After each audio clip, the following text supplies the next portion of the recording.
एक जासूसी ही ऐसा पेशा है जिसमें जासूस का नाम अगर कभी लोकप्रिय होगा तो वो सिर्फ तभी होगा जब वो पकड़ा जाएगा। एक अच्छे जासूस की पहचान ही इससे होती है कि वो कभी अपनी पहचान डिस्क्लोज करे बिना ही ज्यादा से ज्यादा जानकारी इकट्ठी कर ले। आज की हमारी कहानी भी ऐसे ही एक जासूस की है जिनकी जिंदगी पर ही जॉन अब्राहम की नई फिल्म रॉबी बनी है। और दोस्तों, जिस तरह से जासूसी को एकता टाइगर जैसी फिल्मों में दिखाया गया है वो बिल्कुल भी रियल नहीं है। असल में इनकी जॉब बहुत ज्यादा इंटेंस और सीरियस होती है। ऐसा मेरा नहीं बल्कि खुद रॉ एजेंट्स का कहना है। जिस जासूस की आज हम बात करेंगे उनका नाम है रविंद्र कौशिक। इनकी कहानी में सबसे बड़ी बात यह है कि ये खुद की नहीं बल्कि किसी और की गलती से पकड़े गए थे। इन्होंने जिस निडरता और साहस से हमारे देश को जरूरी जानकारी दी थी ऐसा बहुत कम ही लोग कर पाते हैं। रविंद्र कौशिक राजस्थान के श्री गंगानगर में रहते थे। उनका जन्म 11 अप्रैल 1952 को हुआ था। उनके पिता इंडियन एयरफोर्स में थे और इसी वजह से रविंद्र के अंदर भी कहीं ना कहीं एक आवाज थी जो उन्हें उनकी देशभक्ति की याद दिलाती रहती थी। सरकारी स्कूल से पढ़ाई करने के बाद रविंद्र ने प्राइवेट कॉलेज में एडमिशन ले लिया। रविंद्र को थिएटर और नाटकों से बहुत लगाव था। वे अपने कॉलेज के नाटकों में अक्सर हिस्सा लेते रहते थे और वो अपनी एक्टिंग और मिमिक्री के लिए पूरे इलाके में जाने जाते थे। इसी समय पर रॉ यानी रिसर्च एंड एनालिसिस विंग जासूसों की तलाश में थे जो पाकिस्तान जाकर पाकिस्तान की कीमती जानकारी लाकर दे सकें। इसीलिए उन्हें बेहद प्रोफेशनल और ऐसे लोगों की जरूरत थी जो देश के लिए जान देने को तैयार हों। एक ऐसे ही खुफिया ऑफिसर की नजर पड़ी रविंद्र पे जब वो एक नाटक में एक्टिंग कर रहे थे। उनकी एक्टिंग इतनी अच्छी थी कि उन्होंने रविंद्र के बारे में अपने सीनियर्स को बताया। कुछ ही दिनों में रॉ के सीनियर ऑफिसर्स ने आकर रविंद्र की कला पर नजर डाली। वो रविंद्र की एक्टिंग से बहुत ज्यादा इंप्रेस हो गए थे। उन्होंने रविंद्र को अपने मिशन के बारे में बताया। रविंद्र पहले तो बहुत ज्यादा शॉक थे, पर कुछ ही दिनों में उन्हें एहसास हुआ कि यही वो समय है जब उन्हें अपनी देशभक्ति वाली आवाज को सुनकर आगे जाना होगा। उन्होंने इस मिशन पर आने को हाँ कर दी। पाकिस्तान जाने से पहले उन्हें अपनी ट्रेनिंग दिल्ली में लेनी थी। उन्होंने अपने पिता को कहा कि उन्हें दिल्ली में एक नौकरी मिली है और अब से उन्हें वहीं रहना होगा। दिल्ली जाकर उन्होंने अपनी ट्रेनिंग शुरू कर दी। उन्हें पूरी तरह से इस्लाम से रूबरू होना था, इस्लाम के हर मायने को समझना था। उन्होंने उर्दू सीखी, अपनी हैंड राइटिंग बदली और यहाँ तक कि उनके लिए खतना भी करवा लिया। उन्हें अपनी भाषा को भी बदलना था क्योंकि पाकिस्तानियों का एक्सेंट हिंदुस्तानियों से काफी अलग होता है। 1974 में उन्हें फाइनली पाकिस्तान भेजा गया। उनका नाम बदलकर नाबी अहमद शकीर रख दिया गया और उन्होंने इस्लामाबाद में रहना शुरू कर दिया। वहाँ के कल्चर में घुल मिलने के लिए उन्होंने कराची यूनिवर्सिटी में एडमिशन भी ले लिया और LLB की पढ़ाई करने लगे। उन्होंने पाकिस्तान की एक लड़की अमानत से शादी भी कर ली जो कि पाकिस्तान के एक बड़े घराने से थी। उन्हें अमानत से एक बच्चा भी हुआ। इसी बीच वो 3 से 4 बार भारत भी आए।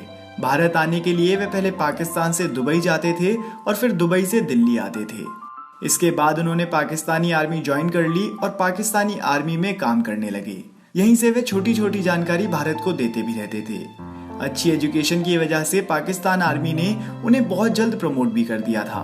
अब वो पाकिस्तान आर्मी के मेजर बन गए थे। इतनी सीनियर पोजीशन पर पहुंचने के बाद उन्हें पाकिस्तान आर्मी के बारे में बहुत सारी डिटेल्स मालूम पड़ने लगी थी। इसी बीच पाकिस्तान आर्मी कई बार इंडिया पर राजस्थान बॉर्डर के जरिए अटैक्स प्लान किया करती थी, पर रविंद्र उन अटैक्स के बारे में पहले ही इंडिया को सूचित कर देते थे, जिससे हर बार इंडियन आर्मी पाकिस्तान के इन प्लान्स को ध्वस्त कर देती थी। उन्होंने कई बार पाकिस्तान की टॉप सीक्रेट इंफॉर्मेशन भारत को देकर भारत को हर लड़ाई में पाकिस्तान से एक कदम आगे लाकर खड़ा कर दिया था।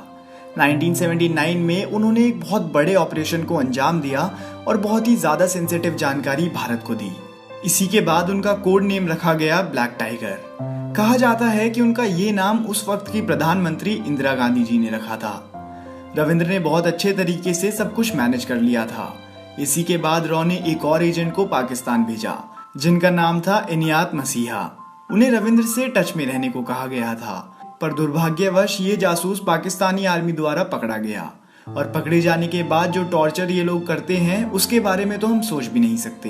बाहरी टॉर्चर से गुजरकर इनियात ने पाकिस्तान को अपने प्लान के बारे में सब बता दिया और उन्होंने रविंद्र कौशिक के बारे में भी बता दिया। पता चलते ही रविंद्र को अरेस्ट कर लिया गया था और अगले 2 सालों तक उन्हें पाकिस्तान आर्मी द्वारा खूब टॉर्चर किया गया। भारी टॉर्चर से गुजरने के बावजूद भी रविंद्र ने कोई सेंसिटिव जानकारी पाकिस्तान को नहीं दी। जब इंडिया से उनके बारे में पूछा गया तो इंडिया ने उन्हें एक्सेप्ट करने से मना कर दिया, क्योंकि ना चाहते हुए भी एक जासूस की जिंदगी के यही उसूल होते हैं। पाकिस्तानी कोर्ट ने उन्हें फांसी की सजा सुनाई, पर बाद में उनकी सजा को कम करके उन्हें उम्र कैद की सजा दी गई। अगले कई सालों तक उन्हें पाकिस्तान की अलग अलग जेलों में रखा गया और यहीं पर उन्हें अस्थमा और टीबी की बीमारी भी हो गई। जेल में रहकर भी वे अपने परिवार को चिट्ठियां भेजते रहते थे और उन्हीं चिट्ठियों में उन्होंने अपनी सेहत और पाकिस्तानी टॉर्चर के बारे में भी बताया। उनके परिवार वालों ने उनको बचाने के लिए भारतीय गवर्नमेंट को कई लेटर्स लिखे, पर कोई जवाब नहीं आया। उनकी मदद करने के लिए कोई आगे नहीं आया। उनके पिता की शॉक और हार्ट अटैक से मृत्यु हो गई थी। इसी समय पर रविंद्र की बीमारी भी बहुत ज्यादा बढ़ गई थी और 21 नवंबर 2000 को उनकी मुल्तान की जेल में मृत्यु हो गई।